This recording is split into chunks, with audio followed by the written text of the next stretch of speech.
2 տարվա փոխարեն 1.5 տարի ժամկետը կրճատելով սահմանը չի թուլանա հարց իշխանությանը։ Նոր սահմանադրություն սահմանադրական փոփոխությունների փոխարեն ինչն է խանգարում խաղաղության պայմանագրի ստորագրմանը։ Թանկ թունաքիմիկատը լավ բերքի երաշխիք չէ, գյուղացին դժգոհ է։ Հրաժարվել ՆԱՏՕ-ին անդամակցությունից, դուրս գալ Դոնեցկից ու Լուգանսկից, կրճատել զինուժը, ռուս-ուկրաինական պատերազմը դադարեցնելու գինը։ Օդը կեղտոտ է, փոշուց հետո պետք է ծխի դեմ պայքարել։ Նախկին կոոպերատիվ բուհերի շրջանավարտները կարող են հավատարմագրված դիպլոմ ստանալ։ Կենդանաբանական այգու նոր կենդանիները, Չորքոտանի ամենահաջող որսորդները Հայաստանում են։ Բարի երեկո արգելի հեռուստադիտող, օրվա գլխավոր ժամն է կարևորի մասին, տաղավարում Հայկ Նավասարդյանն է աշխատում։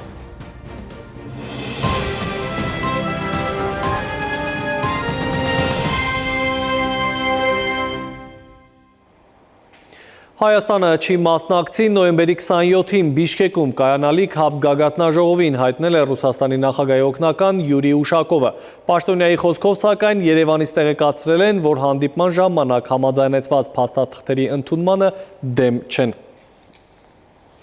Ազգային ժողովի պաշտպանության հանձնաժողովը հավանություն է տվել ծառայության ժամկետը 2 տարուց 1.5 սահմանելու օրենքի նախագծին, այն առաջիկայում նաև լիագումար նիստերում կքննարկվի։ Իսկ մինչև այդ ընդդիմադիր պատգամավորները հարցրել են, արդյոք ծառայության ժամկետը կրճատելով զինծառայողների թիվը չի նվազի թուլացնելով սահմանը։ Պաշտպանական գերատեսչության ղեկավարն արձագանքել է, որ ժամկետը կրճատելով որակը չի տուժի, քանի որ այժմ մեր խնդիրն է ապահովել բանակի պաշտպանունակությունը, ոչ թե մարտունակությունը։ Ադրբեջանը շարունակում է օկուպացրած պահել Հայաստանի տարածքները։ Կարծես թե չի էլ պատրաստվում սահմանազատման եւ սահմանագծման հաջորդ աշխատանքները սկսել այդ երկրի կողմից օկուպացրած տարածքներից։ Եվ յուրաքանչյուր անգամ, երբ հարց է ուղղվում Հայաստանի իշխանություններին, թե ինչպես են Հայաստանից զավթած տարածքները վերադարձվելու, ներկայացվում է սահմանազատման եւ սահմանագծման օրինակը։ Հայաստանի պաշտպանության նախարարը եւս այդ տարբերակով է պատկերացնում Հայաստանից Ադրբեջանի կողմից օկուպացրած տարածքների վերադարձը։ Պապիկյանը հայտնեց, թե Հայաստանի զինված ուժերի վերահսկողության տակ եւս ադրբեջանական հողեր կան։ Դրանց հարցն է ըստ նրա սահմանագծման եւ սահմանազատման հանձնաժողովը կլուծի։ Սահմանագծման եւ սահմանազատման հանձնաժողովի աշխատանքի միջոցով։ Հայաստանի զինված ուժերում կես տարով ծառայությունը կրճատելու մասին Պապիկյանն անտրամաբանական է համարում հայտարարությունները, թե դա իր հերթին կբերի բանակի կրճատման։ Պաշտպանության նախարարը պնդում է, ծառայությունը կրճատելուց հետո կանցնի 1.5 տարի եւ նույն թվականակով քաղաքացիներ են բանակ զորակոչվել։ 1.5 տարի հետո լինելու է, որ 2 զորակոչ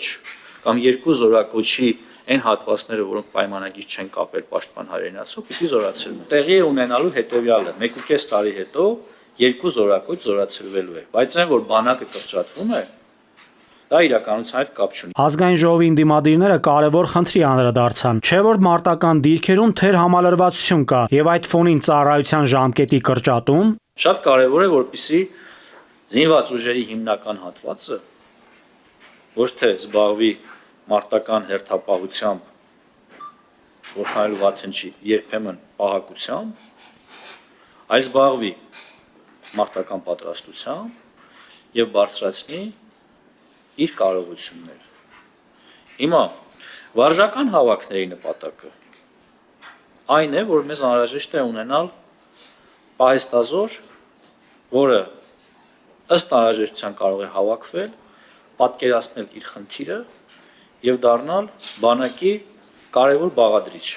Պապիկյանը շատերին հայտնի թեզն առաջ քաշեց։ Հայաստանի զինված ուժերի համար կարևոր առաքելությունը պաշտպանունակությունն է, ոչ թե մարտունակությունը։ Ընդդիմադիր պատգամավոր Աննա Գրիգորյանն էլ թե եթե ծառայության ժամկետը 6 ամսով կրճատվում է ու զինված ուժերում թվային փոփոխություն տեղի չի ունենում, այդ դեպքում թող 1 տարով կրճատվի ծառայությունը։ Միանգամից մի տարի դարձնենք։ Տարբեր մարտական հերթապահություն իրականացվող տղաները նույնիսկ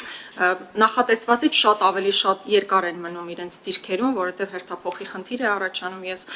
այդ մտահոգությունն ունեմ, որ 1.5 տարի դարձնելուց հետո այդ խնդիրը կարող է ավելի սրվել։ Գրիգորյանի առաջարկն է, օրինակ, եթե կառավարությունը ցանկանում է պայմանագրային ծառայությունը գրավիչ դարձնել, բազային աշխատավարձը պետք է բարձրացնել։ Ես վստահ եմ, որ չի կարող սահմանին կանգնած զինվորը,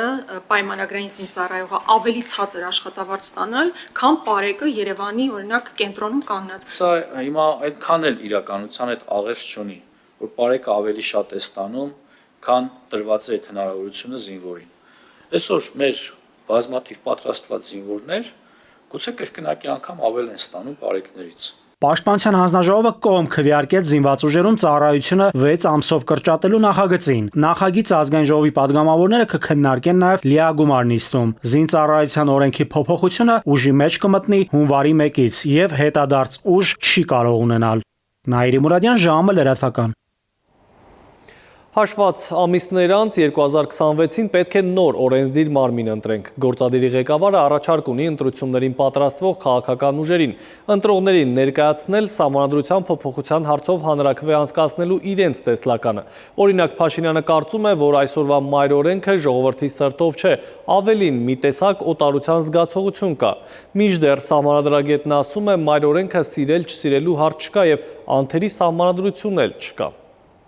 Բաքվի դեմ միջազգային հայցերից եվրոպացի անզեն դիտորդների բարեկությունից հրաժարվելու Երևանի հերթական զիջումներով Ադրբեջանը նախաստորագրեց խաղաղության պայմանագիրը եւ այն վերջնական դարձնելու ճանապարհին մնացած միակ խոչընդոտը, թեպետ Ալիևը մեր ներքին գործերին չխառնվելու երթումը Ամերիկայի նախագահի առջև էր տվել, շարունակում է պնդել, թե Հայաստանի սահմանադրությունն է մայր օրենքը, որտեղ էլ իբր տարածքային պահանջներ կան իրենց նկատմամբ։ Ավելին, նույն օգոստոսի 8-ի գագաթնաժողովից հետո ոտքը սպիտակ տնից հազիվ հասցրել էր դուրս դնել, վստահություն հայտնեց Հայաստանն այդ փոփոխությունն անելու է։ Ես կասկած չունեմ, որ Հայաստանի սահմանադրությունը փոփոխելիս հայկական կողմը նույնպես նշում է, որ այդ փոփոխությունները պետք է կատարվեն, Ադրբեջանի նկատմամբ տարածքային պահանջները նման կերպ կբացառվեն։ Թեպետ իշխանափոխությունից հետո սահմանադրական փոփոխությունների հարցն օրակարգային էր մեր երկրում, այնուամենայնիվ առանցքային դրույթներից հրաժարվելու առարկայական հայտարարությունները բաց ուղիղ տեքստով, հենց օրինակ սահմանադրության նախաբանում անկախության հռչակագրին հղում չկատարելու մասին, իշխանություններն արեցին Ադրբեջանի հետ խաղաղության օրակարգի շուրջ բանակցությունների սեղանին նստելուց հետո, եւ թերևս սա էր պատճառը, որ հասարակաքաղաքական քննարկումներում կարմիր թելի նման անցավ, թե գործն իրականում Բաքվի հերթական պայմանի հետ է, մինչդեռ ամենաբարձր մակարդակով, իսկ կառավարությունը հերքել է պնդումը։ Լեգիտիմությունը պետք է լինի մեր հարաբերությունների մեկնակետը։ Սա ընդ որում վերաբերվում է թե արտաքին, թե ներքին հարաբերություններին,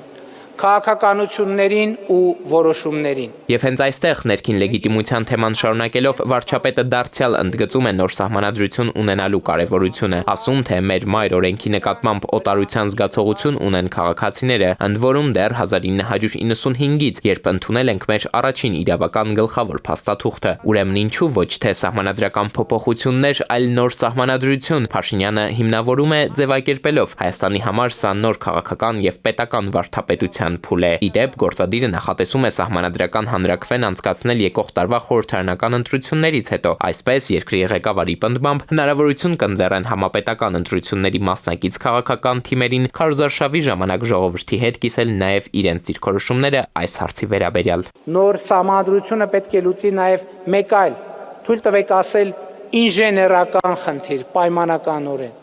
Սահմանադրությունը պետք է ապահովի պետության երկարաժամկետ ընթացքի համար անհրաժեշտ աերոդինամիկա, ելի պայմանական, եւ աերոդինամիկան կարող է տուժել, եթե պատկերացումը հստակ եւ միասնական չլինի, թե ինչ ենք մենք ուզում ունենալ արդյունքում՝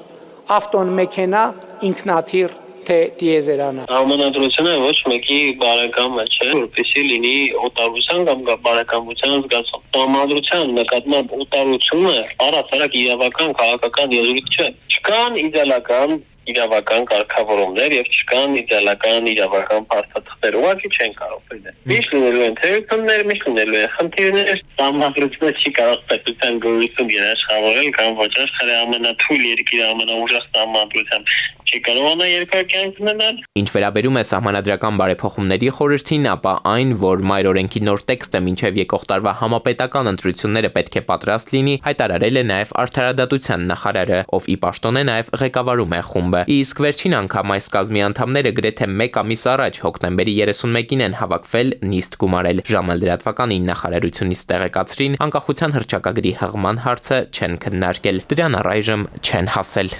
Էդուարդ Պողոսյան, ժամը լրատվական։ Առջևում թողարկման երկրորդ հատվածն է, կվերադառնանք րոպեներ անց։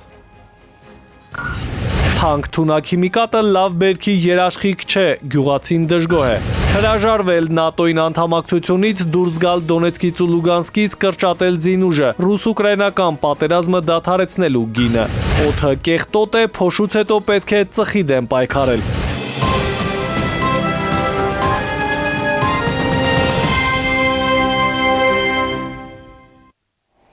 Մենք կրկին ուղիղ եթերում ենք, շարունակենք թողարկումը, այժմ միջազգային լրահոս։ Ռուս-ուկրաինական հակամարտությունը դադարեցնելու շուրջ որոշակի համաձայնություն կա։ Ամերիկյան պատվիրակության ղեկավար պետքարտուղար Մարկո Ռուբիոն հայտարարել է, որ ամերիկյան առաջարկով նախատեսվում է, որ Ուկրաինան պետք է հետ քաշի զորքերը Դոնեցկի արևելյան հատվածներից։ Միջազգային հանրությունն էլ պետք է ճանաչի Դոնեցկի, Լուգանսկի եւ Ղրիմի նկատմամբ Ռուսաստանի դե ֆակտո վերահսկողությունը։ Ուկրաինան պետք է նաեւ նվազեցնի իր զինուժը 880,000-ից հասցնելով 600,000-ի։ Կիևը նաեւ պետք է հրաժարվի ՆԱՏՕ-ին անդամակցությունից, փոխարենը ստանալով անվտանգության հուսալի երաշխիքներ։ Ռուսաստանն էլ պարտավորվում է չներխուժել հարևան երկրներ։ Բացի այդ, Ռուսաստանի նկատմամբ պատժամիջոցները կչեղարկվեն եւ երկիրը նորից կինտեգրվի համաշխարհային տնտեսությանը։ Իսկ Ուկրաինայի շուրջ զարգացումները հեռախոսով քննարկել են Ռուսաստանի եւ Թուրքիայի նախագահները, անդրադառնալով ամերիկյան առաջարկին, Վլադիմիր Պուտինը նշել է, որ այն տարբերակը, որին ծանոթացել են, համապատասխանում է Ալյասկայում կայացած ռուս-ամերիկյան գագաթնաժողովի քննարկումներին եւ կարող է դրվել վերջնական խաղաղ կարգավորման հիմքում։ Ռեջեփ Թայիպ Էրդողանը պատրաստակամություն է հայտնել աջակցել բանակցային գործընթացին։ Կրկին Հայաստան նախորդ գիշեր օդի որակի էական վատթարացում են գրանցել, այսօր հայտարարել է քաղաքապետ Տիգրան Ավինյանը, շեշտել, որ հիմա աղտոտման աղբյուրն ավելի շատ ոչ թե փոշին է, որի դեմ պայքարում ենք, այլ ծուխը։ Նախորդ 10 ամիսների ընթացքում շինհրապարակների ոչ պատշաճ կահավորման, մասնավորապես փոշեկլանիչ ցանցերի բացակայության հիմքով համապատասխան մարմինները 63 շինարարական կազմակերպության նկատմամբ 316 արձանագրություն են կազմել։ Մեծ խնդիր է մայրաքաղաքում տերևների այրման պրակտիկան, որը թվացյալ փոքր մասշտաբների պայմաններում ահռելի վնաս է հասցնում Երևանի օդային ավազանին, նշել է քաղաքապետ Ավինյանը։ Մի քանի տենց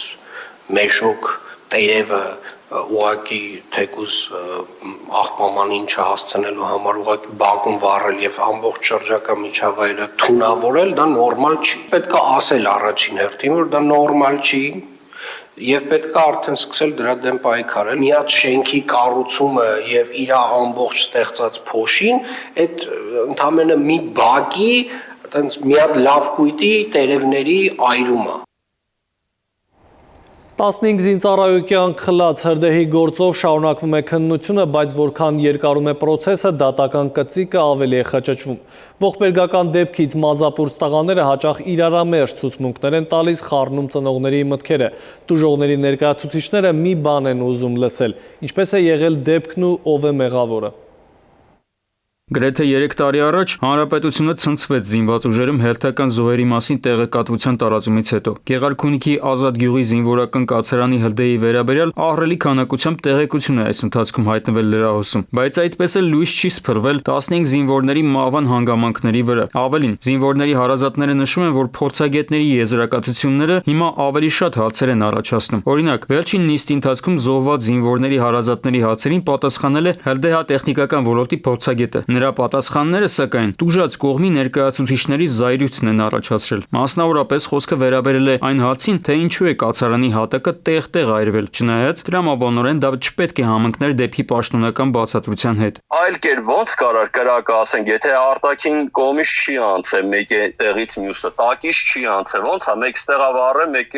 արանքը, խոսքի օրինակ 1 մետր նորմալ առողջ ապոլը, մեկ այն կողմն է վառվել։ Ասում եմ, չգիտեմ, չեմ կարա ասեմ, բայց այդ հարցին ով կարա պատասխանի այդ դեպքում։ Բազմաթիվ հարցեր են առաջացնում նաև կացարանից դուրս պլծած վկաների ցուցմունքները, ասում են ծնողները։ Օրինակ, ինչպես է երկու անձի հաջողվել դուրս գալ Ճաղավանդակի արանքից, իսկ մյուս 15-ին ոչ։ Ինչու են վկաներն իրար հակասող ցուցմունքներ տալիս։ Միևնույն տեղում տեղի ունեցած գործողություն, որտեղ այդ երկուսը տեսել են, ոնց կարող մեկը մի բան տեսնի, մեկ ուրիշ բան։ Առաջի դուրս եկողում, որ սկզբում են հանե, ասում է կրակը արդեն 1 մետրի չափով մտել էր սենյակը, տեղից է ոտքերս վառվե, իսկ ով երկրորդն է դուրս եկի, ասում է կրակը դեռ սենյակ չէր մտել, այսինքն ինչ կրակը նահանջում էր, հա արդեն հակառակ ուղղությամբ էր գնում, որ երկրորդ դուրս է, որ նրանից հետո է դուրս եկե,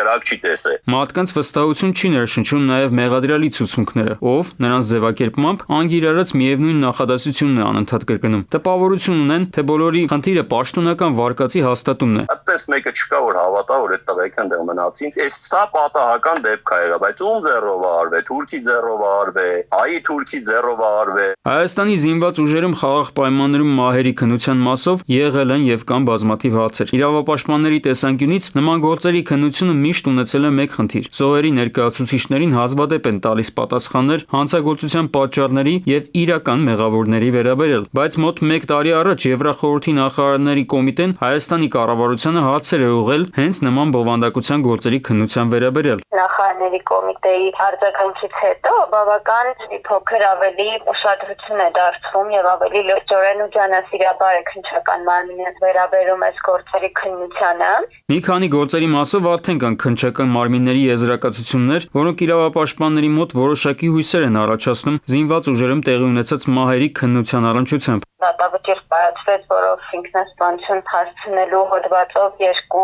զինծառայողից ընկերները դատվեցին։ Ռազմական ոստիկանության պատժախցում ինքնասպանություն գործած զինծառայողի գործով արդեն նախաքննությունը քննչական մարմինն ավարտել է եւ գործն ուղարկում է դատարան։ Այդուհանդերձ այստեղ կարևորը քննչական եւ դատական համակարգի կատարած աշխատանքի վերաբերյալ հենց տուժողների ներկայացուցիչների վստահության գործոնն է։ Ազատի զինվորական կացարանի հրդեհի պատճառով զոհվածների ներկայացուցիչները չունեն հենց այդ վստահությունը։ Ավելին, նրանք համոզված են, որ այդ դատաքննությունը իրենց որևէ հարցի այդպես էլ պատասխան չի տալու։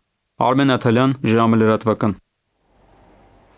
Առողջապահական թեմաներ հանրապետությունում սեզոնային վարակները կրկին գլուխ են բարձրացրել, ըստ առողջապահական ոլորտի պատասխանատուների իրավիճակը վերահսկելի է։ Խոցելի խմբերն են տարեցները, քրոնիկ հիվանդություններ ունեցողները եւ մինչեւ 5 տարեկան երեխաները։ Անցած տարվա նույն ժամանակահատվածի համեմատ դեպքերի թիվը չի փոխվել, ինչն էլ փաստում է այն մասին, որ վարակի տարածումը սեզոնային բնույթ ունի։ Մասնագետներն ասում են, քառավալենտ պատվաստանյութով պատվաստվելը խրախուսվում է։ Պատվաստումներն իրականացվում են անկախ քաղաքացիությունից, անկախ տվյալ բժշկական կենտրոնում հաշվառման փաստից, այսինքն ցանկացած անձ իրեն հարմար բժշկական կազմակերպություն կարող է դիմել եւ պատվաստվել։ Առավել հասանելիություն ապահովելու համար նաեւ Երևան քաղաքում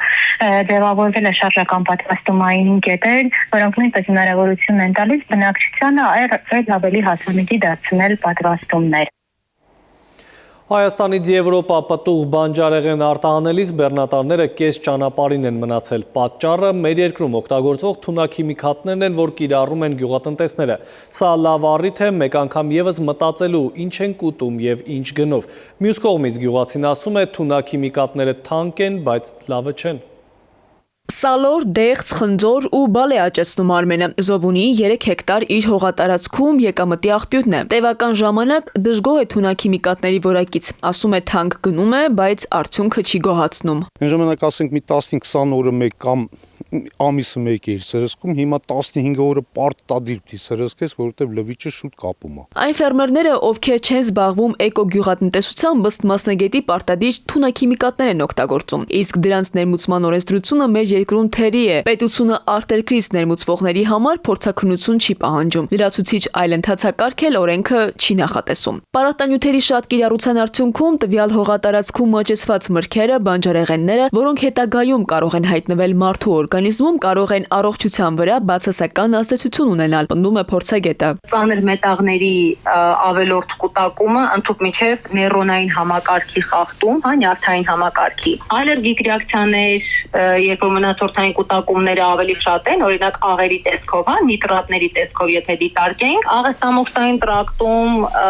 որոշակի դժվարամարսելիության։ Վերջին անգամ Սննդի անվտանգության տեսչական մարմինը 2024 թվականին է թունաքիմիկատների մոնիթորինգ կատարել, ու մինչև այժմ դրա արդյունքները չեն հրապարակվել։ Սննդի անվտանգության տեսչական մարմնից ժամը լրատվականին վստահեցնում են միայն, որ ներկրվող թունաքիմիկատների պատշաճ վերահսկողություն իրականացնում են, իսկ տնտեսվարողները դժգոհում են ոլորտում տեխնոլոգ մասնագետների պակաս կա։ Խորհրդատվության ու փորձի փոխանակման հնարավորություն չկա, իսկ համայնքներում իրազեկվածությունը ցածր է, հետևաբար խնդրի լուծման համար դեռևս երկար ժամանակ կպահանջվի։ Քնարիկ Պետրոսյան, Զորաբ Քարամյան, ժամը լրատվական։ Եվս մեկ դադար ունենք, կվերադառնանք րոպեներ անց։ Նախկին կոոպերատիվ բուհերի շրջանավարտները կարող են հավատարմագրված դիպլոմ ստանալ։ Կենդանաբանական այգու նոր կենդանիները, չորքոտանի ամենահաջող որսորդները Հայաստանում են։ Մետեո աշխարհ ինչպես կանցնի երեքշաբթին, ավելին հաջորդիվ։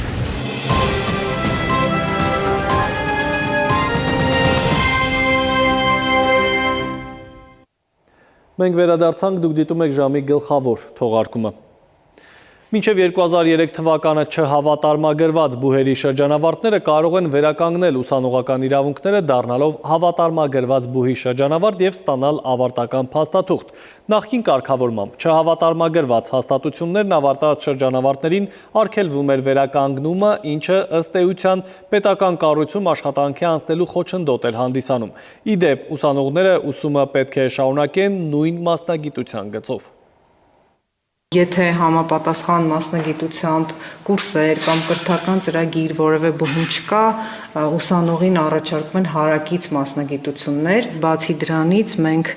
կարգավորման մեջ նախատեսել ենք պայման, որ դիմելով բուհերին շրջանավարտները պետք է անպայման ներկայացնեն իրենց դիպլոմի բնօրինակը եւ դրա հավելվածը, որպիսի ընդունող բուհը կարողանա հստակ որոշել ընդունման կուրսը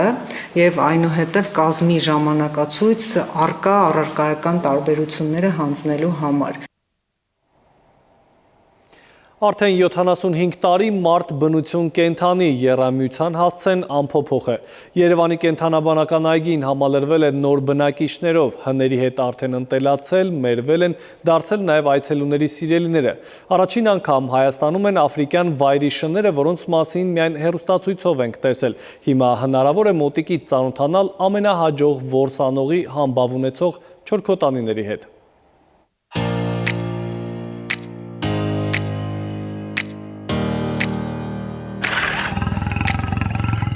Աֆինան, Մուֆասան եւ Շական արքայաբար հսկում են Երևանի կենդանաբանական այգու ելումուտը։ Միակ ճեղքը, որտեղից մենք կարանք իրարից շփվենք, այս տեղը։ Սարսափազդու, բայց չափազանց մարդամոտ այս կենդանիներին այստեղ առանձնահատուկ սիրով են վերաբերվում։ Նրանցից ամեն մեկն իր բնավորությունն ունի, իր կամակորությունն ու պահանջկոտությունը եւ յուրաքանչյուրն առանձնակի խնամք է պահանջում։ 3 տարեկան Շական օրինակ այգու 4 վագրերից մեկն է։ Շատ լուրջ ու խիստ տղա է, բայց իր այցելուներին ոչ մի դեպքում չի նեղացնում, հաճույքով է հյուրընկալում։ Այցելուների հետ ինք շատ լավ շփվում է, մոտենում է, շատ մոտիկ, հավասարակշռված բնավորություն ունեցող կենդանի, այդպիսի բնավորությամբ կենդաններ շատ քիչ են լինում, մանավանդ գիշատիչների։ 75 տարվա վաղեմություն ունեցող կենդանաբանական այգին նորացվել է, ավելացել են ազատավանդակները, փոխվել են կենդանիների սննդակարգը, ինչպես նաև պահման պայմանները։ Այգում շուրջ 170 տեսակի կենդանի կա եւ 600-ից ավելի առանձնյակներ։ Կենդանին պետք է ունենա ընտրություն։ Երբեմն մեր այցելուները դժգոհում են դրանից, որ ամառվա շոկին իրանք գալիս են, իսկ կենդանին թաքս ստուծում են։ Մենք եկել ենք կենդանին տեսնելու, իսկ կենդանին թաքս ստուծում են։ Դա բնական է։ Ուժեղ արևի ժամանակ կենդանին պետք է ունենա հնարավորություն թաքնվելու, այլ ոչ թե մնա արևի տակ եւ ստանա արևային հարված, հիպերթերմիա եւ մահ։ Այգին ունի նաև նոր բնակիչներ, հնաբնակների կողքին հարմարավետ տեղավորվել են նաև էկզոտիկները, զեբրերն ու սպիտակապոչ գնուները, պսակակիր կռունկը, նաև աֆրիկյան վայրի շները։ Նրանք Երևանի կենդանաբանական այգում երբևէ չեն եղել։ Ի դեպ, աֆրիկյան վայրի շները բորենիների հետ ոչ մի կապ չունեն, արտաքնապես ունեն բազմագույն բծավոր մորթի, որը նման է մատնահետքի։ Նրանք ապրում են միայն Աֆրիկայում եւ համարվում են բնության ամենահաջող որսորդները։ Յուրաքանչյուր 10 փորձից առնվազն 7-ը հավարտվում է հաջողությամբ։ Նման արդյունք չունեն ոչ խոշոր կատվազգիները, ոչ գայլերը, դարձյալ խմբով որսանող կենդաններն եւ կարող են հետապնդել իրենց որսին 50 կիլոմետր։ Ինչպես ամբողջ աշխարհում, այնպես էլ մեզ մոտ ըստ Ասլանյանի կենդանաբանական այգու նկատմամբ մոտեցումները փոխվել են։ Այստեղ ամեն օր ձևավորվում են նոր պատմություններ մարդու, կենդանիների եւ վայրի բնության խաղաղ համակեցության մասին։ Սվետլանա Ավդիշյան, Վահրամ Ավոյան, ժամը լրատվական։ Այլ թեմաներ Ադրբեջան մեկնած հայ փորձագետները Բաքվի ներկայացուցիչների հետ հանդիպմանն անդրադարձել են նաև ադրբեջանական մամուլում հաճախ հանդիպող տեղանունների խնդրին։ Ամենաթարմ դեպքը Ազերթաջիլ ռուսալեզու հրապարակումն էր, որտեղ Երևանին Էրիվան էին անվանել։ Այս եւ օրվա այլ կարևորը հաջորդիվ մեկ տեսաշարում։ Հայ փորձագետները Բաքվից վերադարձել են լրագրողների հետ հանդիպման ժամանակ ամփոփելով Ադրբեջան կատարած այցը, քաղաքասարակության ներկայացուցիչները նշել են, թե պատասխան այս փոխայցելությունը համարում են քայլ առաջ Բաքվում ապօրինաբար պահվող հայ ռազմագերիների ազատարձակման հարցի լուծման ուղղությամբ։ Փորձագետները տեղեկացրել են նաև Ալիևի օգնական Հաջիևի հետ հանդիպման ընթացքում այս խնդրի մասին բարձրաձայնել են։ Ադրբեջանական իշխանությունների ներկայացուցիչներն էլ վստահեցրել են, թե գերիների հարցով ակտիվ բանակցային փուլ է։ Անցնող տարվա 9 ամիսների ընթացքում հունվարից սեպտեմբեր ժամանակահատվածում Հայաստանից ապրանքների արտահանումը նվազել է 46.8%, որին ըստ ֆինանսների նախարարի նպաստել է ոսկու, արծաթի ու պլատինի վերաարտահանման կտրուկ նվազումը։ Նույն ժամանակահատվածում ապրանքների ներմուծումը ևս պակասել է մեր երկրում շուրջ 33.4%։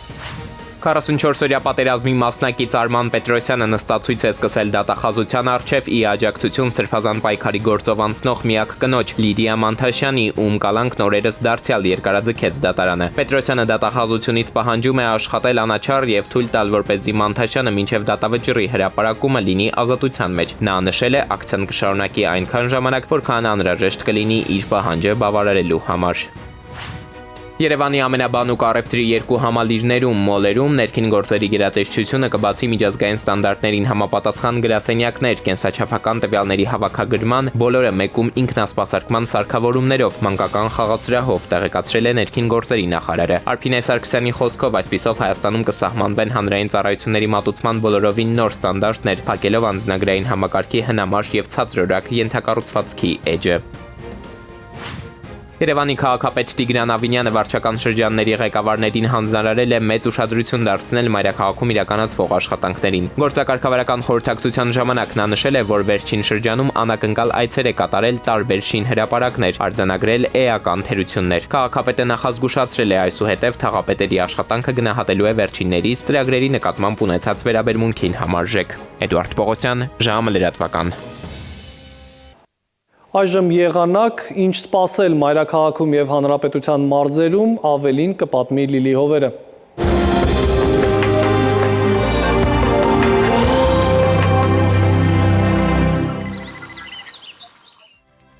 Բարի երեկո, եղանակի տեսության հովանավորն է Ֆերոսի ապրանքանիշը, իր հուսալի անվտանգ գերխնայող գազի կաթսաներով։ Դրանք պաշտոնապես ներկայացված են էքստերիեր խանութ սրահներում, Ֆերոսի եղանակ ստեղծող կաթսաներ, Մետեո աշխարհն Հայաստան։ Մեր երկրի մեծ մասում երեքշաբթին կանցնի լիարժեք արևոտ երկնքով, առանց ստեղումների, ջերմաստիճանը կնվազի մոտ 3 վաղը ցերեկը Շիրակում, Կոտայքում, Գեղարքունիքում, Արագածոտնի եւ Վայոց ձորի լեռնային գոտիներում կդիտվի 10-ից 15 աստիճան։ Վայոց ձորի եւ Արագածոտնի նախալեռներում կանխատեսվել է 13-ից 16, Լոռիում 14-ից 18, Տավուշում 17-ից 20 աստիճան, Հարերատում Արմավիրում կդիտվի 14-ից 16, Սյունիքի հովտային գոտիներում սպասվում է 20-ից 24, Սյունիքի նախալեռներում 18-ից 22 աստիճան։ Երևանում օրը կանցնի առանց ստեղումների արևոտ երկնքով, այս գիշեր սպասվում է 0-ից 2, ցերեկը 13-ից 15, երեկոյան 7-ից 9 աստիճան։ Հարգելի հեռուստադիտող, այսքանով ավարտված է ժամի գլխավոր թողարկումը, խաղաղ գիշեր եմ մաղթում։